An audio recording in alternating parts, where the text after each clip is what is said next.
حبل ممدود من السماء الى الارض، فرمایا آسمان سے زمین کی طرف اللہ کے لٹکتی ہوئی رسی۔ جب یہ تصور ہو کہ یہ وہ لٹکتی ہوئی رسی ہے جس کا دوسرا سرا میرے رب کے دستے کو ہوتا ہے، تو پھر کیا نور اترتا ہے، وہ کیفیت انسان کے اوپر جو طاری ہو جاتی ہے، تو پھر تیقن کی بجلیاں برستی ہیں، اتنا اجالا ہوتا ہے کہ اندھیرے کا تصور بھی محال ہو جاتا ہے۔ پھر قرآن کے حرفوں سے، لفظوں سے، نقطوں سے اور آراب سے نور پھوٹتا ہے، اور قرآن بس کھول کے بیٹھ جائیں تو من میں اجالے ہونا شروع ہو جاتے ہیں۔ جب یہ تیقن انسان کے ساتھ جڑ جائے، چے جائے کہ قرآن کھول کے پڑھا جائے، سمجھا جائے، مفاہیم و مطالب کو جو ہے وہ سمجھنے کی کوشش کی جائے، یا کسی عالم یا کسی صاحب نظر کی صحبت میں بیٹھ کے قرآن سیکھا جائے، پھر تو جو روشنیاں برستی ہیں، من میں اجالے ہوتے ہیں، یہ تیقن کہ یہ وہ حبل اللہ المتین، یہ اللہ کی وہ لٹکتی ہوئی رسی ہے جس کا ایک سرا رب کے ہاتھ میں ہے اور دوسرا ہمارے ہاتھ میں ہے، تو پھر قرآن کے حرفوں سے بھی نور پھوٹتا دکھائی دیتا ہے۔ کیا روشنیاں من میں اترتی اور کیا اجالے من میں پھوٹتے ہیں۔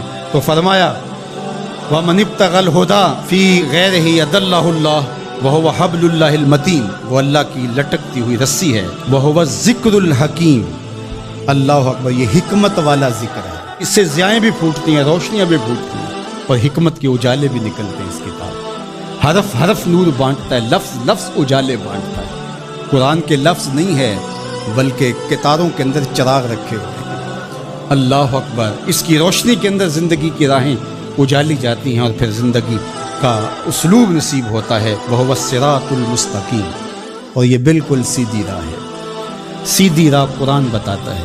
قرآن کی رہنمائی حاصل کرنے والے کبھی بھی گمراہ نہیں ہوتے، ان کی راہیں کبھی گم نہیں ہوا کرتی۔ پھر ارشاد فرمایا هُوَ الَّذِي لَا تَزِيغُ بِهِ الْأَهْوَاءُ، اللہ اکبر، یہ ایسی کتاب ہے جو خواہشات کو بے قابو نہیں ہونے دیتی۔ یہ کتنی بڑی بات میرے حضور نے فرمائی۔ انسان اپنی خواہشات کے پیچھے ہی لگ کر کے گمراہ ہوتا ہے۔ بلکہ میں آپ کو ایک اور بات بتاؤں، اور وہ یہ کہ ہر دور کے اسلوب بدلتے ہیں۔ اب خط تو نہیں آتا، اب میسج آتا ہے، دور بدل گیا ہے۔